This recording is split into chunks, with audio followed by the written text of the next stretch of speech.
Okay people, this is himself. Welcome to another Tekken 7 Marduk Guide. In this video, we're going to look at what I think is his most important throw and how it leads into some crazy OK, so stick around for that.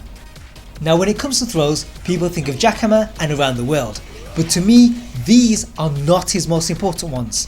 Instead, the most important one is this, power slam. Now you may disagree with me here, but hear me out. Jackhammer and around the world do great damage, but they are a 1 break and a 1+2 break.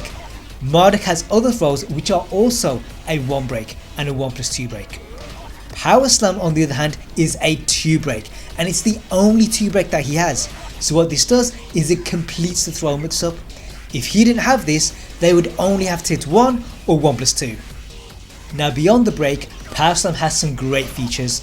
The standard throw only does 30 damage, so it's less than a generic throw, but if you hit 1+2 you will go into mount, and from there all your mount attacks are available. The only downside of this is that the initial throw is then downgraded to 20 points. Now you would think that the mount is the way to go, but not going into mount also has its perks, and that's because the Oki is damn good. The best follow-ups are D3 and D4. D3 will cover every option apart from side or left, and D4 will cover every option apart from staying still. So what people will do is side or left or stay still. To counter that, we can use ground throws. If they side roll, you get the back version, and if they stay still, you get the mount.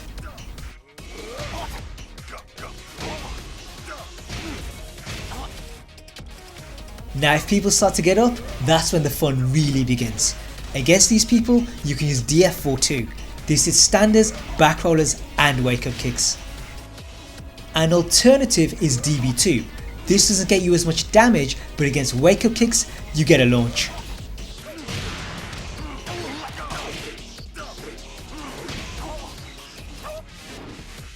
A fourth option is DF1. This won't reach back rollers, but standards and wake up kicks both get launched, and as a bonus you also clip side or right. What that can do is lead people to back roll, but this can be exploited as well. One option is to use DF3, DF1. This will track them and launch, but standards can block it and it is -12. Another option is back 3+4.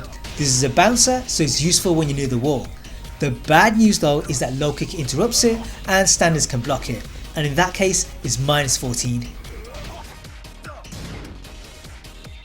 If you have rage, then you can also use rage drive, and since it's standing, the damage is unscaled.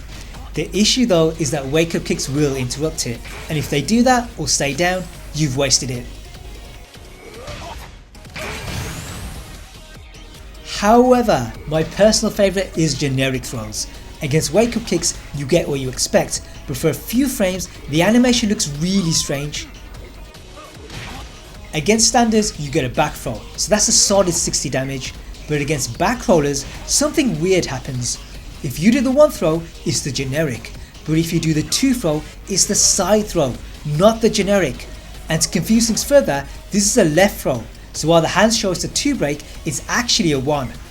Now in the future, I will be covering side throws and back throws, so if you want to see that, make sure you subscribe. Now while we're at it, let's look at the other throw, Northern Light Suplex. In terms of damage, this has the same properties. If you do the regular version, it's 30, and if you're going to mount, it's 20.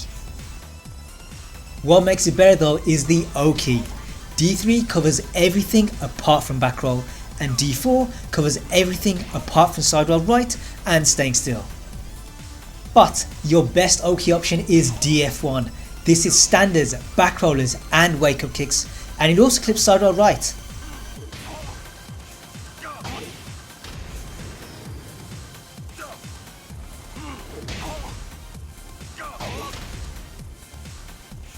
What that does is it forces people to stay down, but if we get a hard read we can use ground throws. Now I've already done a video on these, so if you want to see that, there's a card in the corner and a link in the description. Now having these throws is all good, but what we need are setups, and the best place to use them is after punishers. His 10 framer, 1d2 puts you at +7, so a throw is uninterruptible. Unfortunately they can backdash and sidewalk right to escape, but to cover that we can use back 4 and D3. It's a similar story with while standing 1. This is his 11 framer and it puts us at +3. Again, side walking to his right evades them, so back 4 and D3 will cover. Beyond punishers, another type of setup is plus frame moves. Marduk doesn't have many of these, but he does have a few. One of them is DF3-1. This puts us at +2, so it's similar to while standing 1. Another option is D1. This only puts us at 0, but the block animation makes it feel like it's a lot more. What's also good is that they can't backdash to escape. The last setup I have is quarter circle forward 2. This is -12 on block, but on hit it's +5, so as with his punishers, a throw is uninterruptible. What's also good is that they're close, so just like D1, they can't backdash to escape. One more thing I want to mention is the frames on break. For both throws you're at -2, so if someone is eager to attack, you can power crush them.